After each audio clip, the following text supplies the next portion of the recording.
This is Open Door with Vince Robinson.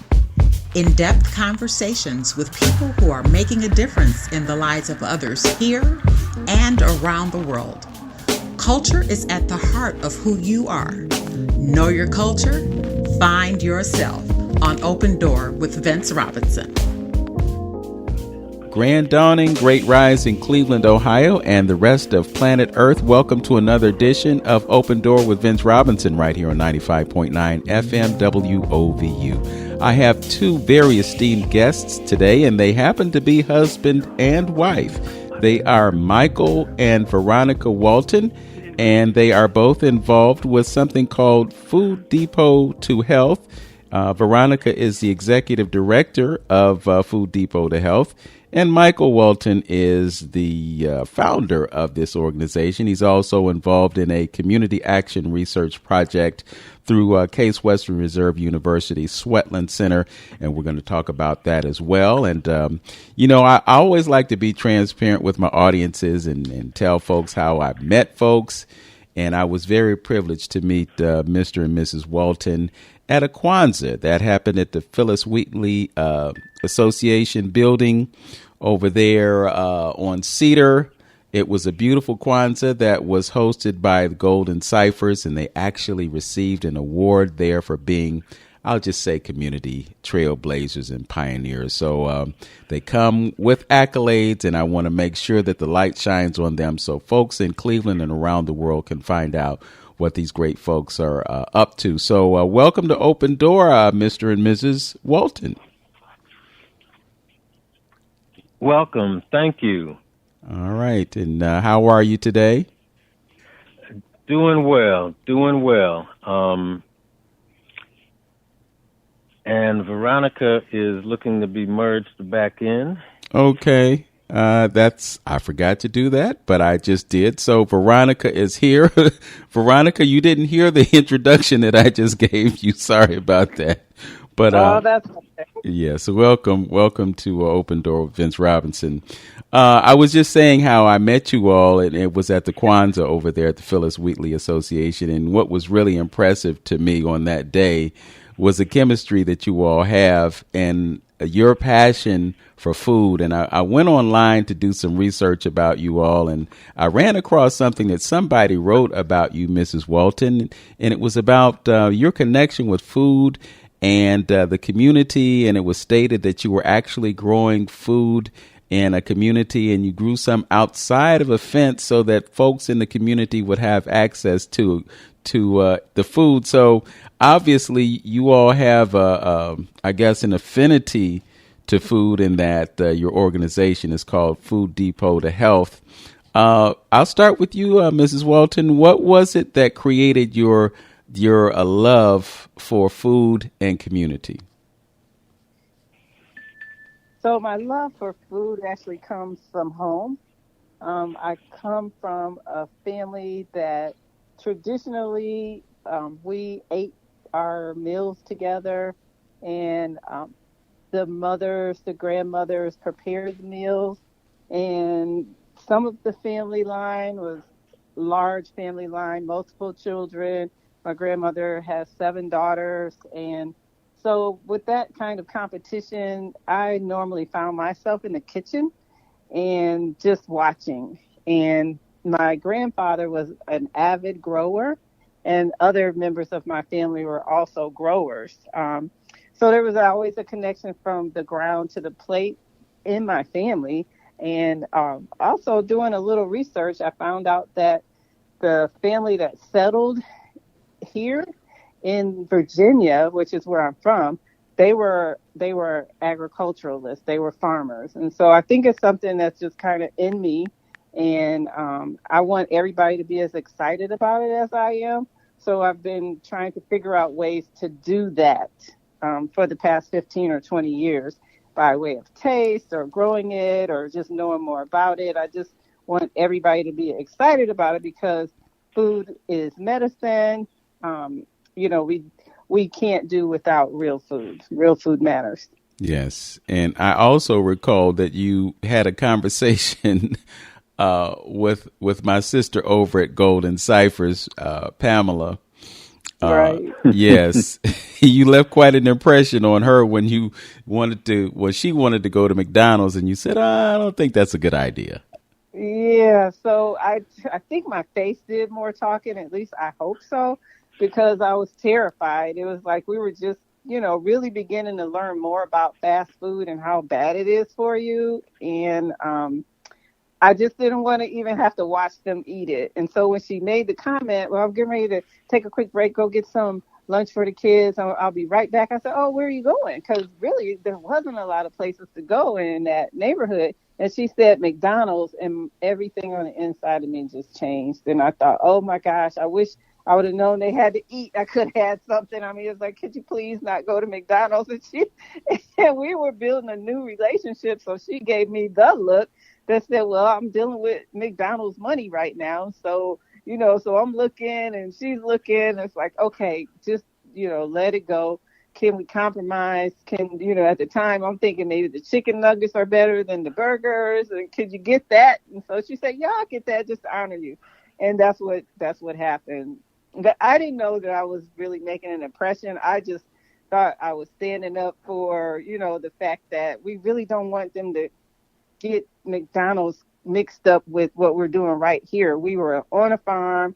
We were dealing with plants and, just trying to make that impression that this is where it starts, guys. And then, it just didn't seem right to go to McDonald's. Yeah. Well, I think in your heart, you just wanted to make sure that those young people got access to some real food and not the artificial stuff that they sell at the place with the golden arches. So you said your folks are from Virginia. What part of the state? We're from the Shenandoah Valley. It's a very small city called Luray. It's actually where caverns and a lot of traffic comes in there for tourism purposes during the months where the leaves are beautiful, and then they take tourists in the caverns. And so my family they're mostly outdoors people working in the national parks, and so the flip side of that is the ones who eat, the foodies. So if you weren't working outside in the parks or literally growing the food, you were definitely the ones that would be cooking the food, preparing it for people at church or people who come into town, as we call it, because that was what people would expect from my family. Okay, so Mr. Walton, she's identified Virginia as the kind of the place of origin, at least on the American side of the African American ancestry, if we can apply that. What about you? Where are your people from? So my people are from two places. My father's family is from Macon, Georgia, and my mother's family is from a little rural area about an hour from Baltimore, Maryland, called Port Deposit on the Susquehanna River. And when I was a kid, we spent every summer and some Christmases there. And so it was a small town, not a farm area, but I have an uncle, Bobby, who's still alive now, probably 80-something years old. And he had a huge garden on my grandparents' property. And so we were used to fresh food in our country summers there. And my Cleveland family, my father's family, lived on 82nd and Kinsman. And we were there when they had the fire that turned that into what they now call the Forgotten Triangle. And the land near where there's a large urban farm now, my grandfather actually started squatting on and farming after the houses burned down in the 70s. So he was there generations before Ridall ever existed. Yeah, when you mentioned that, I was like, wow, that's where Ridall is. And then seconds later, you disclosed that that's where it is. Yes. Yes. So we have a few moments before we take our first break. Talk to us about why you decided to found FD2Health.org, Food Depot to Health. So I'll start out. 15 years ago, I was a counselor at a women's residential drug treatment center, and the state of Ohio requires clients to be in a therapeutic environment for a minimum of 6 hours a day. So they would be in a therapeutic group from 9 to noon, eat lunch, and then be back in another therapeutic group from 1 to 4. And I have a very low boredom threshold, and so did many of my clients. And so we were really interested in what could we do that could engage these women and still be therapeutic. And so we got permission to turn about a half acre of land that was just a grassy field at the Hitchcock Center for Women into a working urban farm where we grew food and sold it at the farm stand that was right outside the gate. And we sold it through this concept called CSA, which is Community Supported Agriculture, where people pay for a box of or bag of food every week. And the executive director at Hitchcock at the time was Simi Davis, who really supported our work and has been an ongoing supporter and collaborator. And so it was that connection with her that allowed us to start our first urban farm on Ansel Road in 2009. Mm-hmm. Interesting. Yeah, and go ahead. Yeah, I'm sorry. And for me, we were able to host lots of students on the grounds. And one year we had 4 groups of students from YOU, Youth Opportunities Unlimited. And with that being said, we tried to introduce them to the same concepts, growing the food, selling the food, having food packages. And we realized they didn't know what a lot of the food was identifiable, like not knowing what an eggplant was or zucchini squash or some of the other foods that we take for granted that people just know. So we had a young man who, once we started talking about it and giving him like ideas on how to cook it, he took an eggplant home and he followed a recipe and he made the eggplant for his mom. And then after that, he decided he actually would just take some of the eggplants, and we really didn't care. He put them in his backpack, and he would take them home and fix them on a regular basis. But he was one of those early adopters. A lot of the other students did not know what to do with the food, and they actually weren't interested. They were there because it was a summer job, and they kind of had a little fun. So we found that it was much easier for people to eat healthy food if they first knew what it was and they knew how to cook it. So we designed the name saying, hey, food is your way to health. So here's the food. We have lots of it. We'll show you how to make it, show you how to grow it, and then, consider how it can help you to become or maintain health. That's amazing. Simi Davis just happens to be a really good friend of mine. We have performed together in a band, and I've known her for several years, and I've known of her association with the Hitchcock Center. So I'm really happy to know that you all know each other. And I'm also hearing that there are some type of development plans for the Hitchcock Center. Right now, I think they're maybe creating a new facility or something like that. I could be off base on that, but it's just rewarding to know of the association that you all have. We're going to talk more about Food Depot to Health, and we're also going to talk about the Community Action Research Project that Michael mentioned at the top of the interview when we get back. This is Open Door with Vince Robinson on 95.9 FM WOVU, Burton-Belcar Community Radio. We'll be right back. Hey, this is Gaidi Nkrumah. You're tuned in to the best radio station in Cleveland, WOVU 95.9 FM. Our voices united. Welcome back to Open Door with Vince Robinson. My guests are Veronica and Michael Walton, Mr. and Mrs. Veronica and Michael Walton. Veronica is the executive director of Food Depot to Health, and Michael is the founder of Food Depot to Health, and they are doing some amazing things in Cleveland, and we want to shine the spotlight on them. Definitely, they both have roots in the South, Virginia and Georgia, and then you mentioned a place has a very unusual name from my perception, but you all ended up in Cleveland. And I would be remiss if I didn't talk about how you two found each other. So if we can take a little trip down memory lane, how did Michael and Veronica discover each other? I would like to start that one. So my profession actually is a dental hygienist, and Michael has an uncle who is a dentist.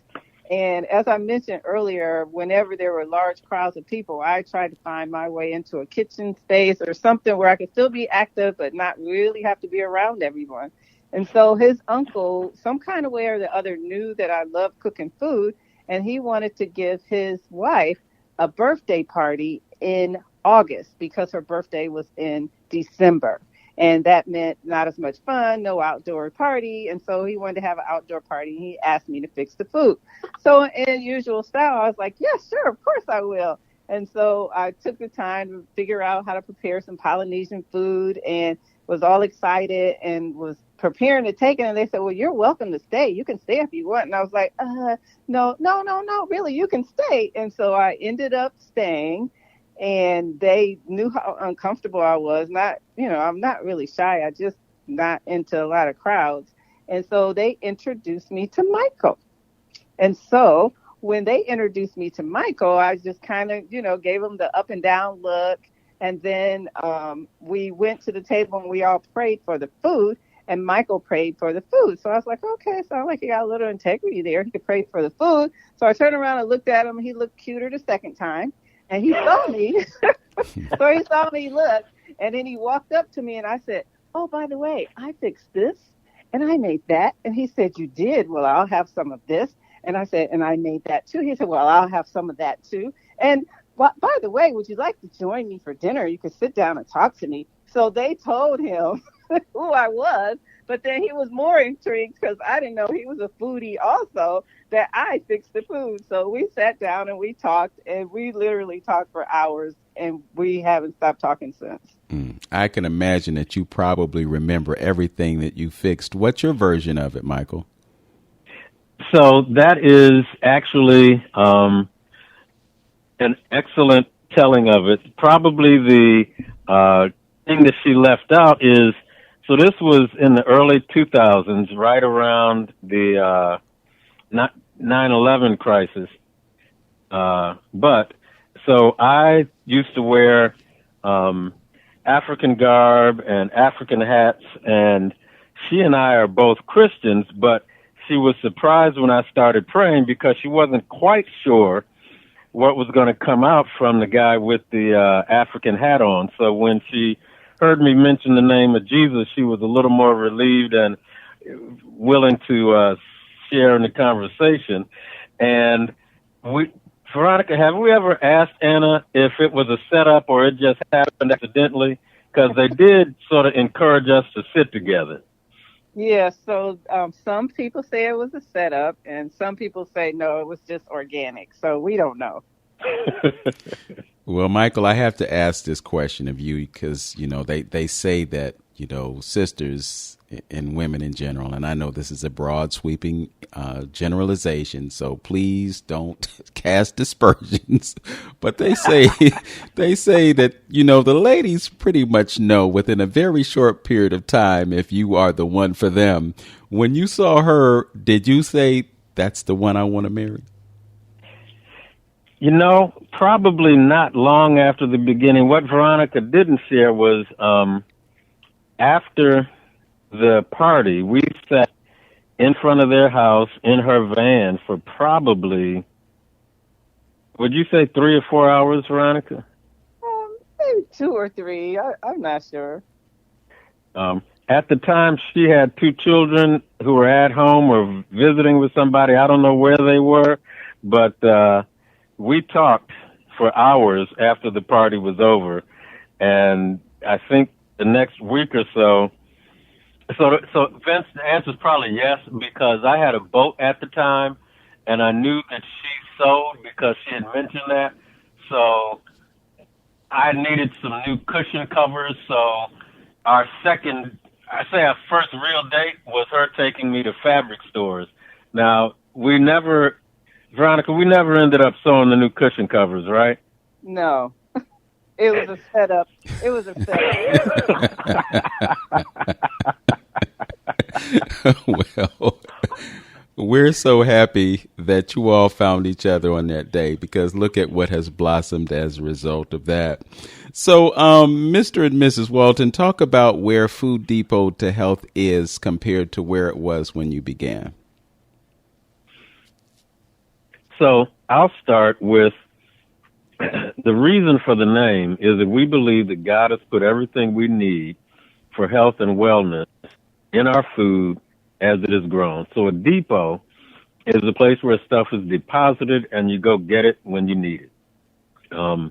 As a black man in Cleveland, statistically at 64 years old, many of my peers are at the end of their life, and that is a disgraceful statistic. And so we have focused on not just growing food, but teaching people what food really does for your body so they understand that it's better to eat real food as close to its natural state as possible, to stay away from the processed food.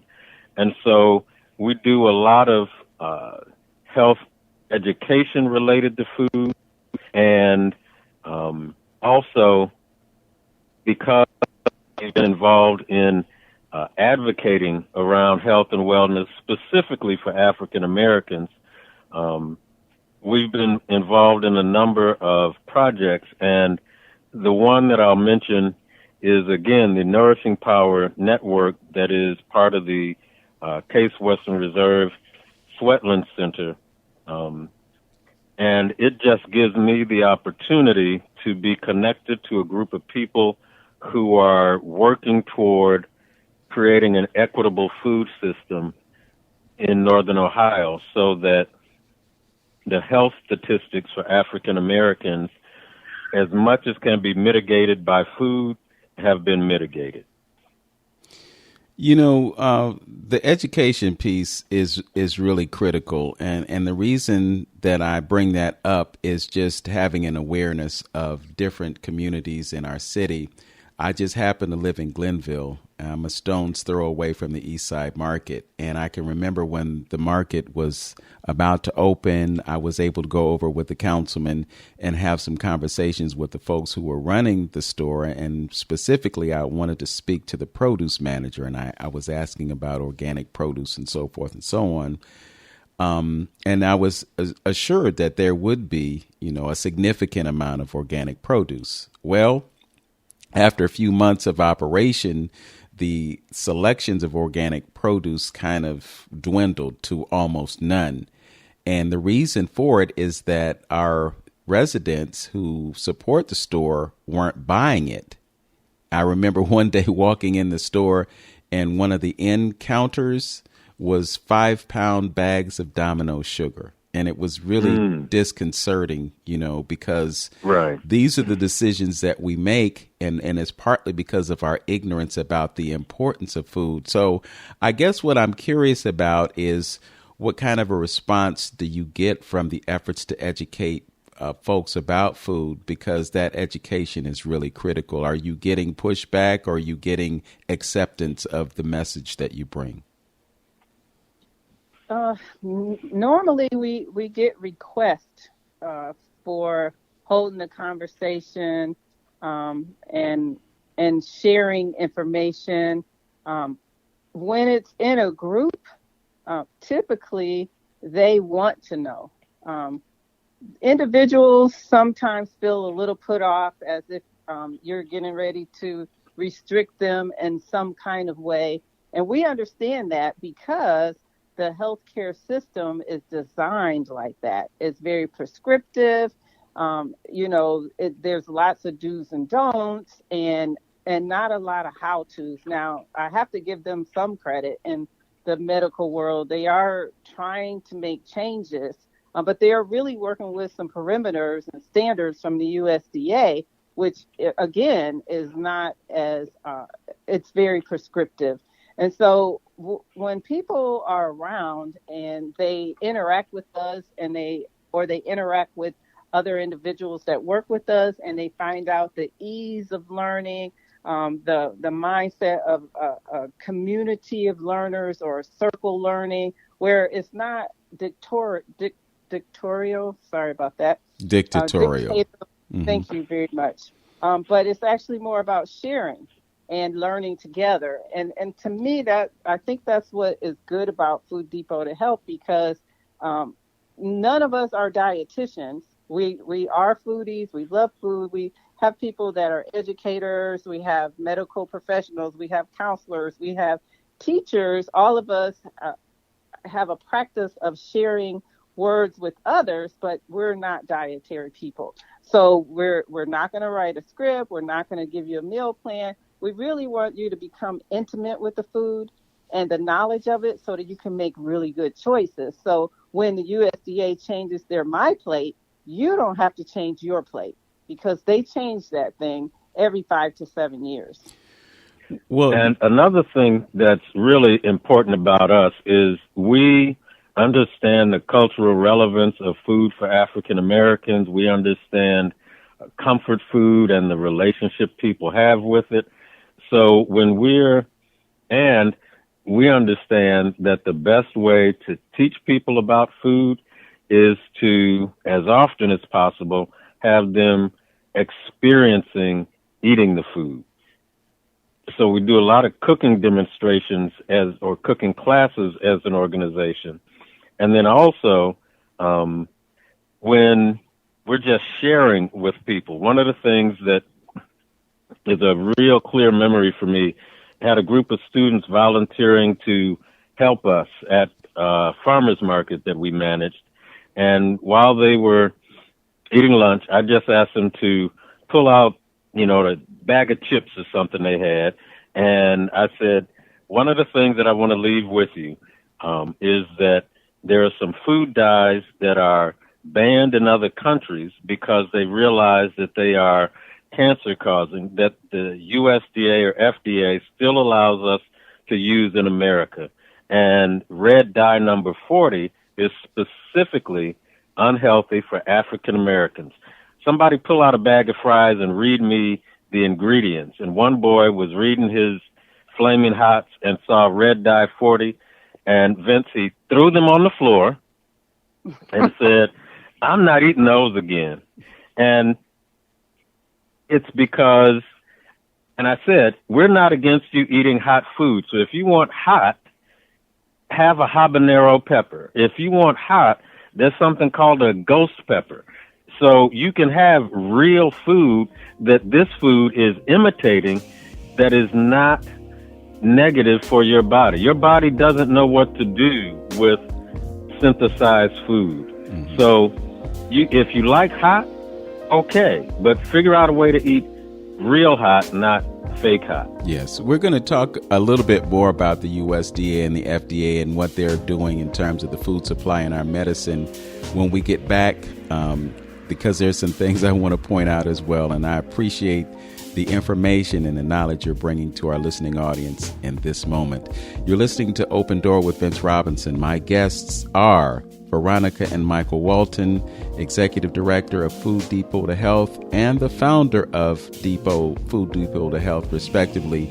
And we will rejoin the conversation when we return right here on 95.9 FM, WOVU, Burton-Belcar Community Radio. Ohio, a new choice for Medicaid is here. Anthem Blue Cross and Blue Shield. The name you can trust because we're the plan that plans on everything, from 3 a.m. fevers to life-saving medicines. So choose Anthem for your Medicaid plan. Visit anthemohio.com today. This was brought to you by Anthem Blue Cross Blue Shield Insurance and WOVU 95.9 FM. Our voices united. Burton-Belcar Community Radio. Welcome back to Open Door. I'm having a conversation with Veronica and Michael Walton of Food Depot to Health. We were just talking about the USDA, U.S. Department of Agriculture, and the Food and Drug Administration. And Michael was pointing out the fact that there are substances in our food supply that are known carcinogens, But you get that bag of Flaming Hots. Red dye number 40 is in it. It's also in the Skittles that they don't sell over in the UK and other parts of Europe. And you're not going to have Mountain Dew with BVO in it either. So brominated vegetable oil, I think, is what that stands for. I could be wrong. But the point that I wanted to make out is that this whole idea of the government giving you dietary recommendations is tied to agriculture, subsidies, profits, and so forth and so on, and not necessarily quality food. And then the other thing is that many of the drugs that are approved by the FDA at some point sometimes get recalled. And sometimes it's because they knew the problems up front and they had a slush fund for litigation should it arise. So when it comes time to pay the fine, they had it in the pocketbook. They just pay the fine and keep it moving and create another drug that creates side effects. But the whole idea for us as consumers of food is to eat food that is medicine. The other thing I wanted to mention also, and you spoke about it earlier, Veronica, is nutrition and training on nutrition. And it just so happens that medical doctors don't really get a whole lot of training when it comes to nutrition. But we know, those of us who are into holistic health and methodology and so forth, that there is a direct connection between food and health. And in this country, food is used intentionally as something to injure folks so that they will require medical treatment and provide a profit paradigm for the pharmaceutical industries. That's a tongue twister there. Pharmaceutical industries that capitalize on our ignorance of our food and also how our bodies work. So it's really rewarding to know that you are providing education for folks. For a long time, we've had this romantic relationship with soul food, the food that we had on the plantations, and so we evolved into the collard greens and always had to throw some ham hocks in there. And then, you got your macaroni and cheese with the cheese that is made from milk, which has lactose in it, which 90% of us don't really process very well, and which leads to gas and other issues. So there are so many issues in the things that we have had this romantic relationship. And I guess the question in my mind is, how do we readjust the attitudes or introduce folks to perhaps better choices that will allow them to enjoy those collard greens or to enjoy the macaroni and cheese without perhaps the animal component of that?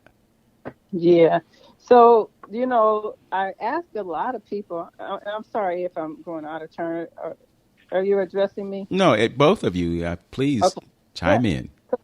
Right. So I asked a lot of people when we're doing classes, how many of them would be willing to eat their beef or their ground beef or their chicken without putting any seasoning on it at all. Just eating it just like it came from the grocery store or off the farm, for that matter.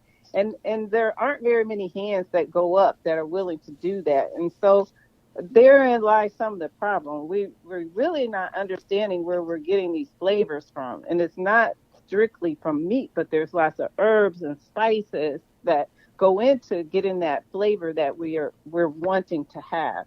And so we do a lot of classes where we get people to practice spice blends that don't include a lot of salt, understanding that you're really looking for salt, sugar, and fat when you eat. Those are the things that your taste buds are accustomed to, and that they actually have the power to address their taste buds and change what it is they're used to having, and not lose anything. We have a lot to gain when we learn how to use spices and herbs that are beneficial for our bodies that taste really good. So it's really more of a change that is evolving into something that is better for us, not that we're leaving anything behind. We can still have our delicious collard greens. We can still have macaroni and cheese by changing the kind of fats that we use or using non-dairy fats. There's lots of things that you can do, but your taste buds they're only really looking for those three things. And if you can satisfy your palate with those and use plenty of delicious herbs and spices, you'll be a happy camper. You'll love eating your food. And Vince, I videotaped a cooking class Veronica did for some young mothers. And I was in the room with them. They were there.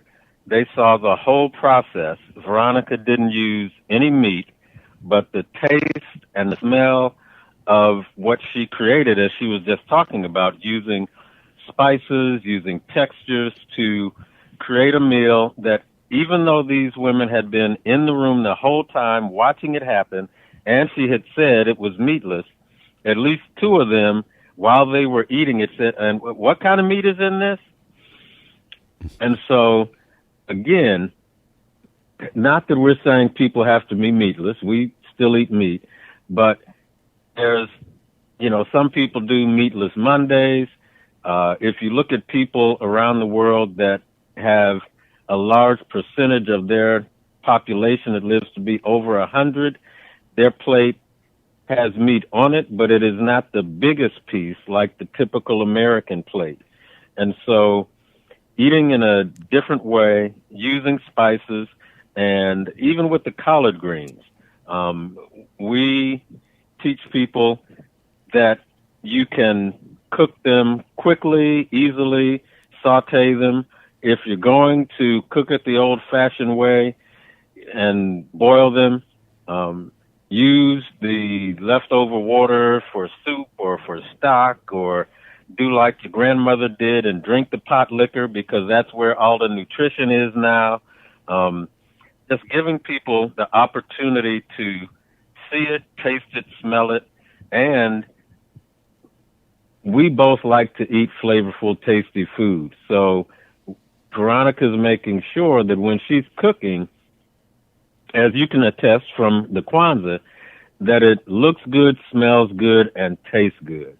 So we're not saying don't eat meat, eat salad every day. We're saying your diet and your health are invariably intertwined, and these are some healthy ways you can eat that also taste delicious. Yes.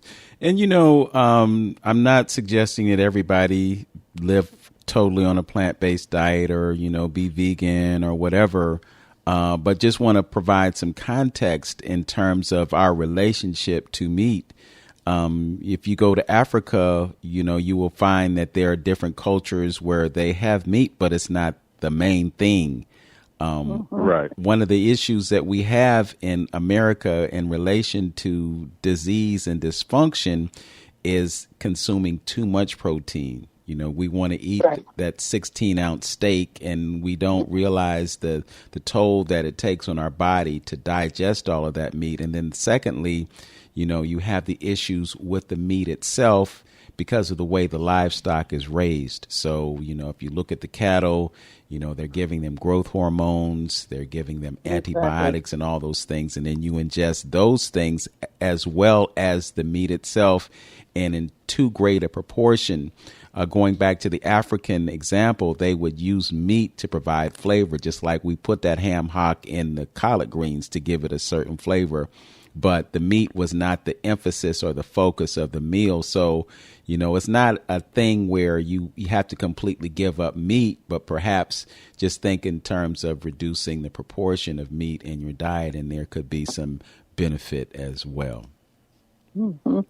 Yeah, and Vince, another way to look at that also is one of the taglines that we have is that we inspire individuals, basically to be responsible for their own health. And let's say that I ate meat, and I ate it for up till I was 36 years old.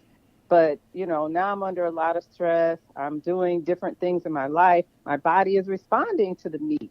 It's responding to something that I'm eating. I need to be able to identify that and be willing to make a change so that I can have a healthy body, so that I can continue to do what it is that I'm called here to do. If it's work, take care of my family, my children, whatever it is, I have to be willing to make a change understanding that food is medicine. And maybe I might need to have a meatless diet for the next 5 years or 7 years so that my body can reboot and get back in balance again. Homeostasis is like what we're really looking for, not restrictions. Yes. Well, it can be restorative. And I just want to mention this quickly before we break away again.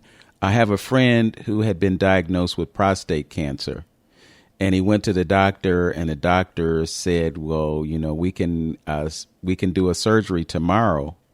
And my friend said, well, I don't know if I'm ready to do that yet. And so he did some homework, and he ended up doing a plant-based diet for 30 days. He came back to the doctor. The cancer was gone. Yep. It happens so often. It happened. So he said, oh, okay, well, great. And then my friend went back to eating meat, and then the cancer returned. So he realized the change that he needed to make, and he made that change. Now, years later, he'll have meat every once in a while, but it's not something that he has to have every day. And religiously, he juices. He lives in New Jersey, but when he comes into Cleveland, sometimes he'll borrow my Vitamix mixer so that he can make his smoothies on a daily basis.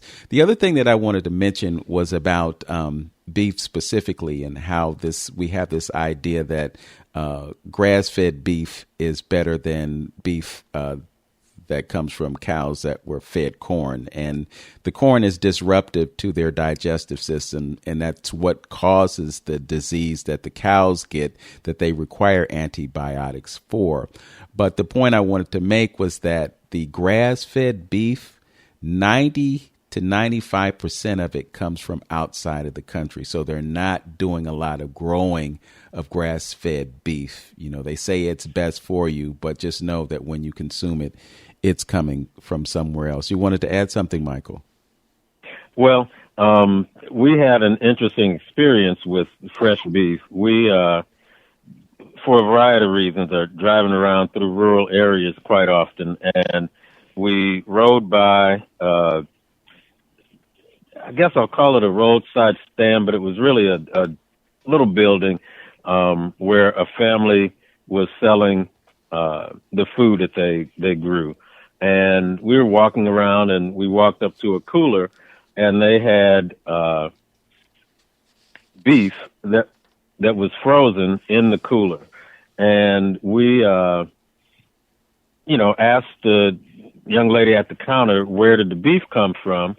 And she walked us to the back door, opened it, and showed us their herd of cattle in the back of their store.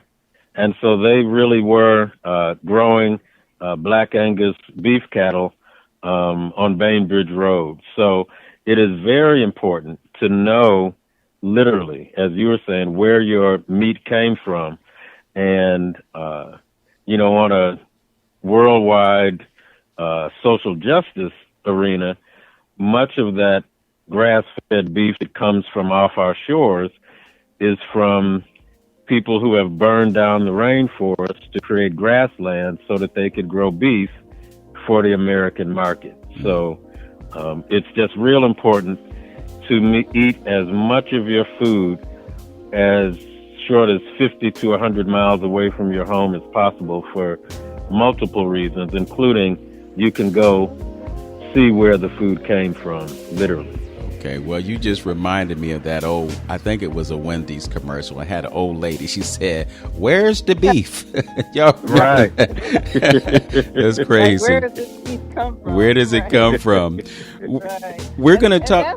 We're gonna talk about environment when we get back. Excuse the interruption, but we have to break away. We'll come back momentarily. And just to remind the listeners, you are listening to Open Door with Vince Robinson on 95.9 FM WOVU. Back in a few. Hi, this is Tammy Payton, the CEO and founder of Pillars to Success Incorporated. You are listening to 95.9 FM WOVU, Our Voices United, Burton Bell Carr Community Radio. Welcome back to Open Door for our final segment with Veronica and Michael Walton, the executive director and the founder of Food Depot to Health, respectively. Fascinating conversation all about food. I was just thinking earlier as we talk about food around the world, and Veronica, you mentioned how some folks just didn't know eggplant from zucchini, because we just have so many limitations in terms of what we eat on a continual basis, and a lot of the stuff that we're eating is processed food. But when you look at the fruit and vegetable kingdoms, there are so many choices that we can make. When you visit other countries, you hear about fruits and you taste fruits that you never heard of before, you never tasted before. There's so much. But when you talk to somebody about living on a plant-based diet, they ask the question, well, what you gonna eat? No fish, no chicken, no beef? What you? It's crazy, isn't it? It really is. And, that kind of is an extension of where we were before the break. We were talking about grass-fed beef and us being able to look out and literally see the cows. So there's also this thing about eating food that's in the same environment that you are. Yes. Because the probiotic and the prebiotic opportunities are there. We have the same organisms that are in our environment in us. And so it kind of makes, again, for that homeostasis of the body, it's more settled. So, it's nice to go out of the country and have delicious fruits and things that, we may not have the opportunity to have here. But here we have all different kinds of apples and different kinds of grapes. And we have a large variety of these things. But on the commercial level, they can only put a certain amount or certain types of fruits and vegetables out because they have their storage regulations and their containers that everything fits in, and they look beautiful in the grocery store. And the individuals, us, we're the ones that are really losing because we need to have that variety so that we feel like we're not missing anything. What about the idea of eating food when it's in season? Can you elaborate on the importance of that if you are aware? Yes. Michael, would you like for me to share that? Go for it. Okay. Yeah. So, I have some theories that I haven't found in books yet, but hopefully some of them are there.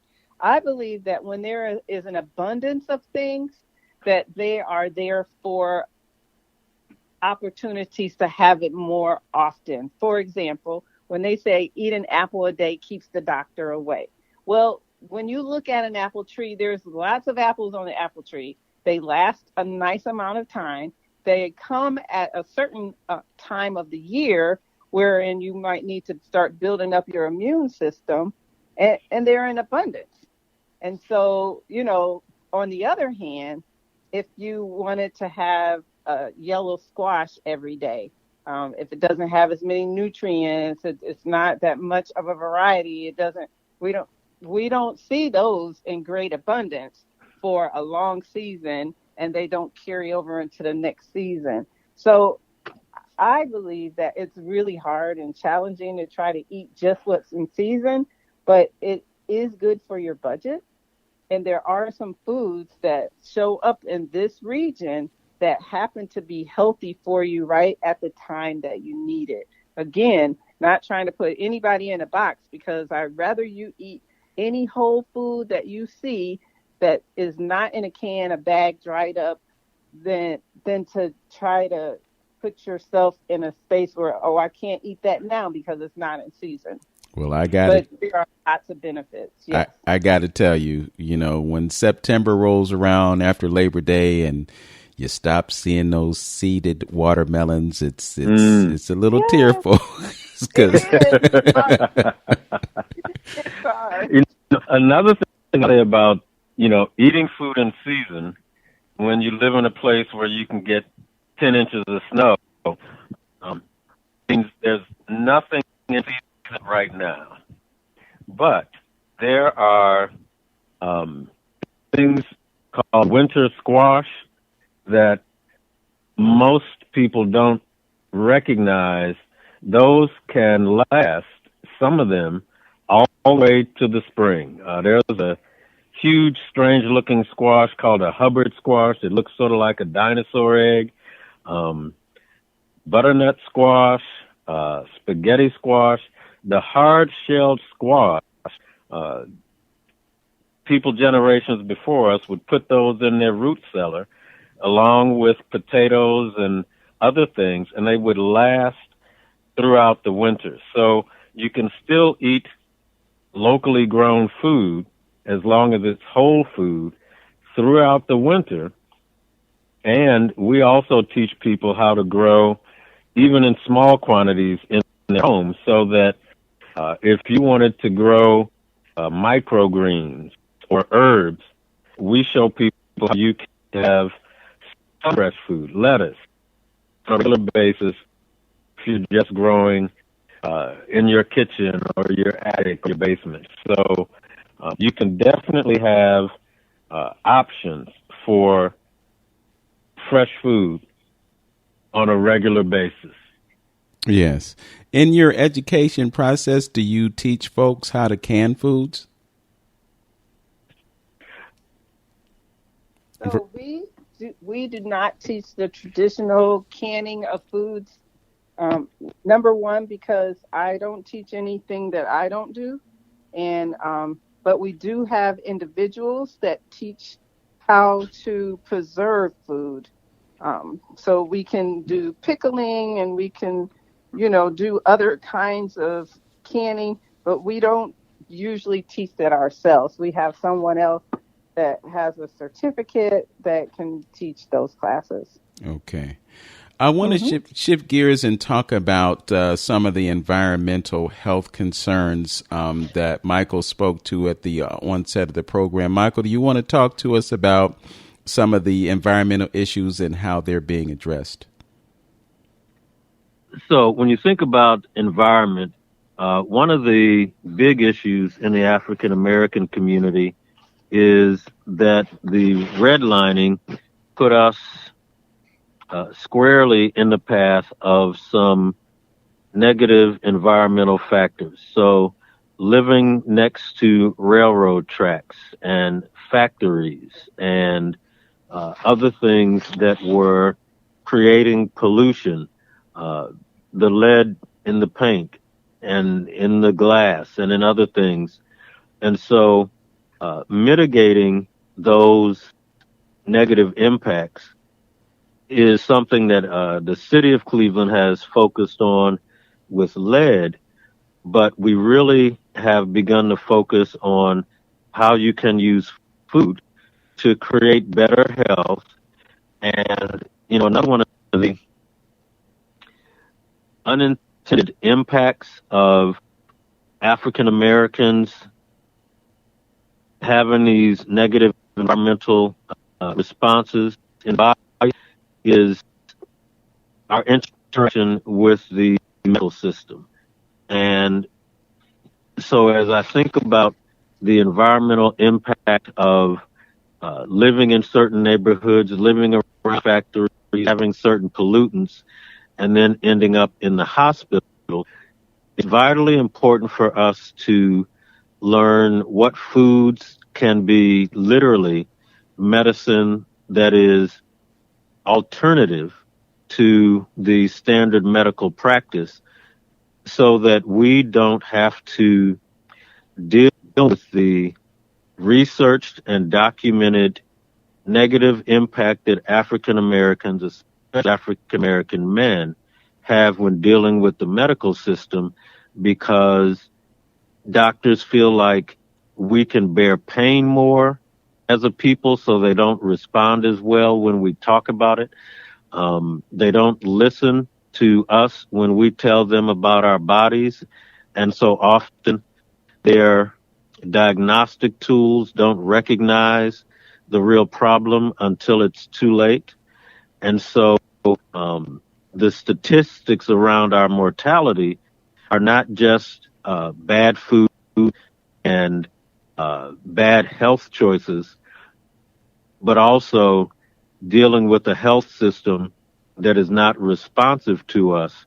So our best case scenario is to take responsibility for our own health and use the standard medical system when we need to, and make that need less and less, because we are living healthy and learning about the medicinal benefits of certain foods, herbs, plants, so that we are getting back to the truth that people knew thousands of years before our modern medical system.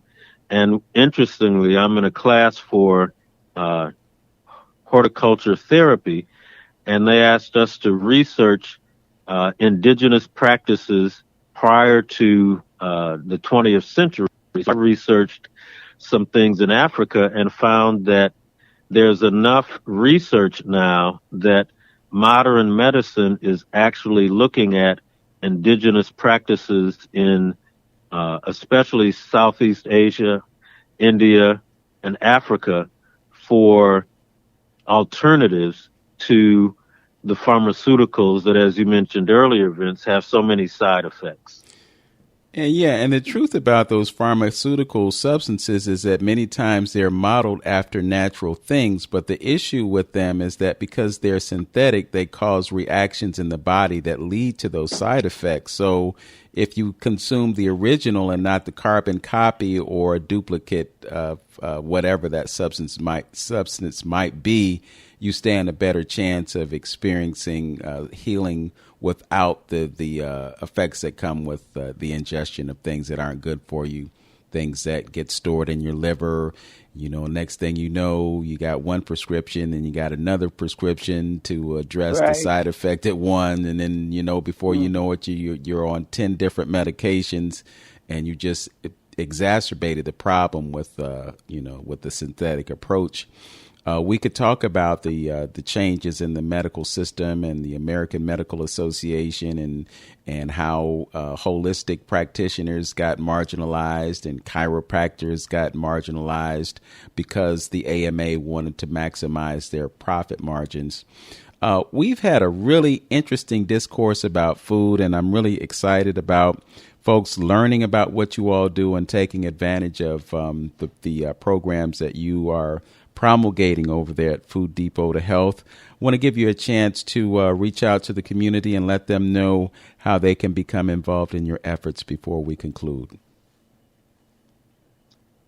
Well, we are beginning a series of cooking classes, and I'm looking up the address here now, that are going to be on Wednesday evenings from 6 to 7 p.m. The address is, Michael, I might need help on this one. I think it's 1320. Let's see if I can find it. They're going to be more like cooking demonstrations. We're going to be working on eating foods that are like ultra clean, but super easy to prepare. Not so much on recipes, but showing you how to fix what you have in an economical kind of way. Did you find the address for me, Michael? I'll find that. I do want to make one correction also. Veronica and I are both co-founders of Food Depot to Health, and she is the executive director. Got it. Okay. So, Veronica. The address is 1331 East 260th Street, and that's in Euclid, Ohio. Okay. All right. So, Wednesdays from 6 to 7, 1331 East 260th Street. Can they give you a call or send you an email? Absolutely.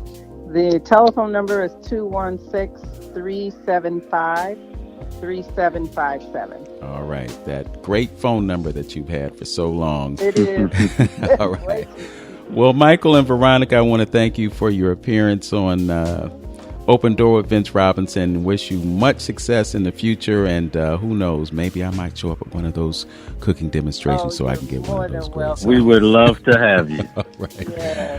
All right. And by the way, it's a free event. Okay. For the free is what a lot of folks like to hear. Yeah. It starts in January 17th and it ends on March the 20th. All righty. With that, know yourself, love yourself, be yourself. Make today your absolute best day. Peace.